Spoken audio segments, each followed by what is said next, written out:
It's not much different from any other part of the country. We had to create the mindset, the sensitivity, and get people to buy into it. So for instance, we wanted to get the place cleaned up. It costs a lot of money to put together the infrastructure to clean up the city, and indeed the state, to design the structure, to get people to be part of it. And until the people buy into it and own it, it will never work. It will be seen as a government effort. If anything is going to work in tourism, it has to be owned by the people. We have a carnival in December.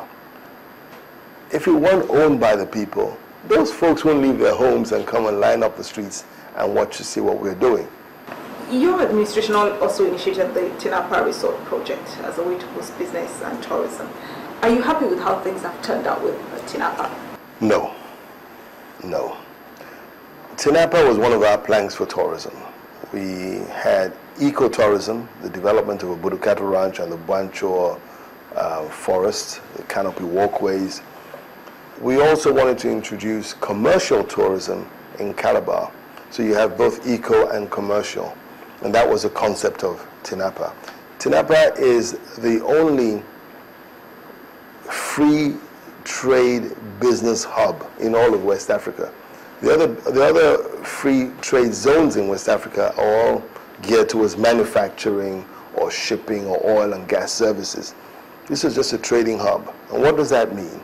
We created this huge mall with entertainment, so it was both leisure and entertainment.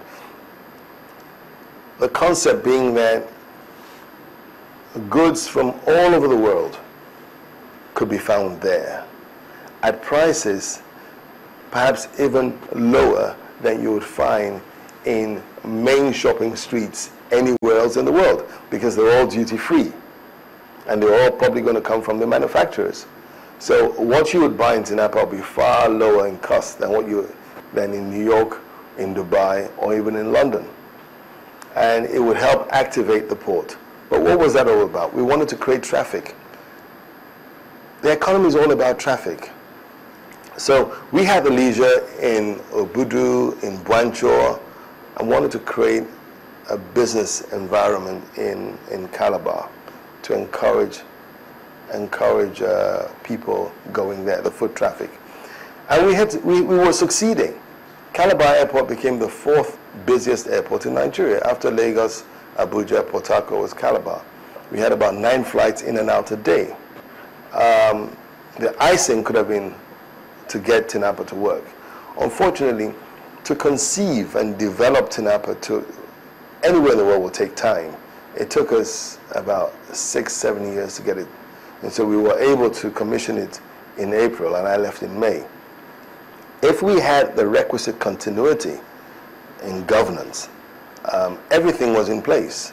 We did a study with KPMG, and they figure that it would attract 3 million visitors annually.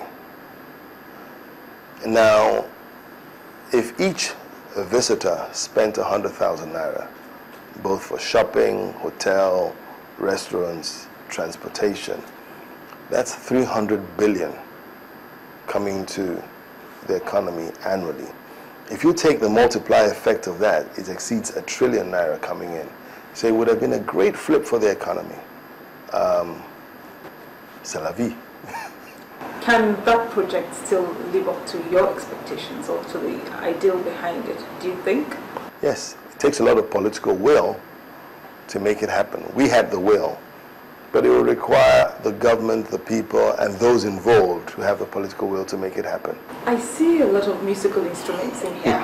Do you have time to play all of this? Which instruments do you play to start with?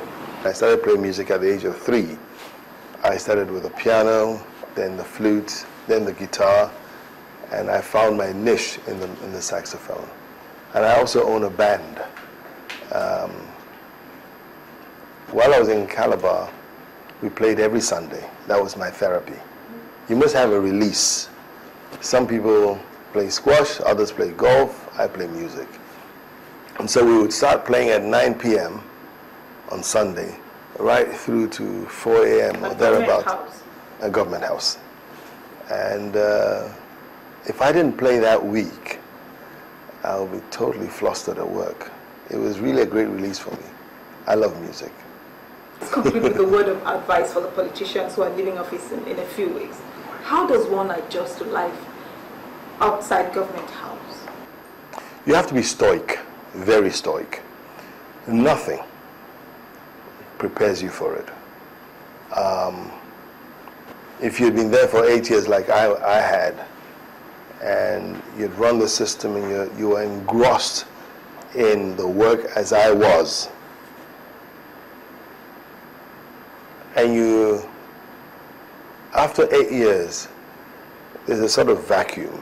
You may still be engaged in some other enterprise, but it's not complete, because here you were not only engaged, but you also had an incredible level of authority, which is suddenly not there. You need to be able to sever yourself from the office. Some people, the Constitution ensures that the body leaves the office, but only you can ensure that the soul accompanies the body. So you have most people, the body has left, but the soul is still in the office. Besides the level of betrayal that you would go through, and I've spoken to several of my colleagues and people who have held public office earlier, the level of betrayal will shock you. But that's human nature.